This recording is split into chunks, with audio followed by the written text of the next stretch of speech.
This next topic in fourth module. Cast product is a product obtained by just pouring molten metal into the mold and allowing it to solidify to the room temperature. It will have the final size and shape. Example: engine block, piston. Wrought product is a product obtained by subjecting the hot ingot to mechanical working process and get a variety of products.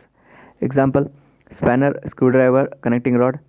Characteristics of a wrought product are: grains are oriented in a particular direction. The metal will show flow lines which are due to the presence of inclusions present between the metal layers. The metal will shows higher properties in the direction of metal flow.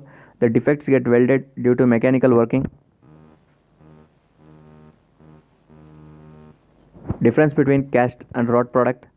It is obtained by conversion of liquid metal to solid state to get the required shape of the component in one step. The cast product may undergo machining operation. It is obtained by subjecting metal to external and mechanical working to get the shape. It may be subjected to further operation. The cast product will have uniform properties. The product is isotropic in nature. The wrought product will have directional properties. Properties are enhanced. The product is anisotropic in nature, that is, properties are different in different directions. The product will have uniform grain structure. The product will have directional properties and the grain structure will be oriented. Grains get altered. The product will have small amount of porosity which cannot be eliminated completely. Due to mechanical working, the porosity level is almost zero. Cast product will have any shape and size and complexity. Small to very huge components can be produced easily. Wrought products can also be produced with large size and moderately complex shapes with difficulty. Even brittle metals can be cast easily. Brittle metals cannot be mechanically worked. The process does not need additional equipments. Only regular maintenance of the equipment is required. Needs additional equipments for mechanical working. Difference between hot working and cold working. The metal is subjected to mechanical working above recrystallization temperature. The metal is subjected to mechanical working below recrystallization temperature.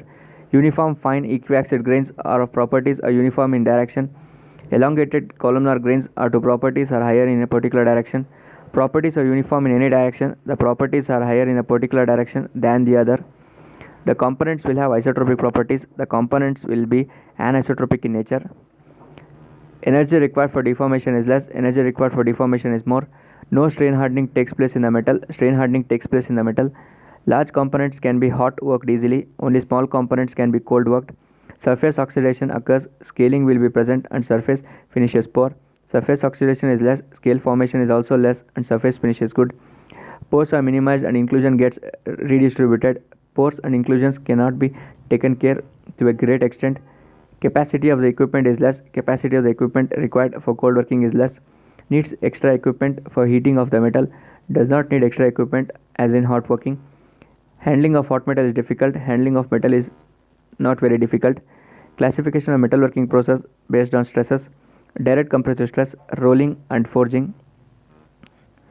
It consists of two rotating rolls with a gap between the metal is passed through and the metal gets reduced in its cross section. During the process, the metal experiences direct compression. Here the metal is placed between the gap of two hard surfaces called as dies and are made to come closer and make contact with the metal. On applying the load, the metal is compressed and it experiences direct compression. Indirect compression, extrusion and wire drawing.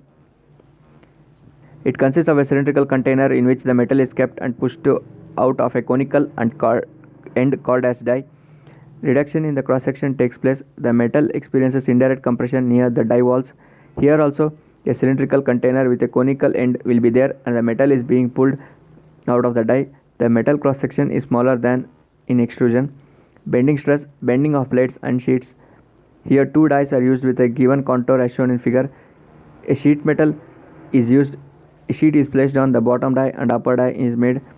Top force against the sheet and the die undergoes bending due to tensile and compressive forces acting on it. Top and bottom surfaces. The metal takes the form of the contour and bends. Shear stress. Here a sheet is cut between two sharp edges called as shear blades. The metal is placed on one of the blades and the other blade is made to force against it. The metal undergoes shear as shown in the figure. Pure shear stress will be acting on the metal. Tensile stress. Sheet metal is held between the grippers and is pulled against a contour die as shown in the figure. The sheet takes the form of the die due to tensile forces acting on it. the required contour is obtained.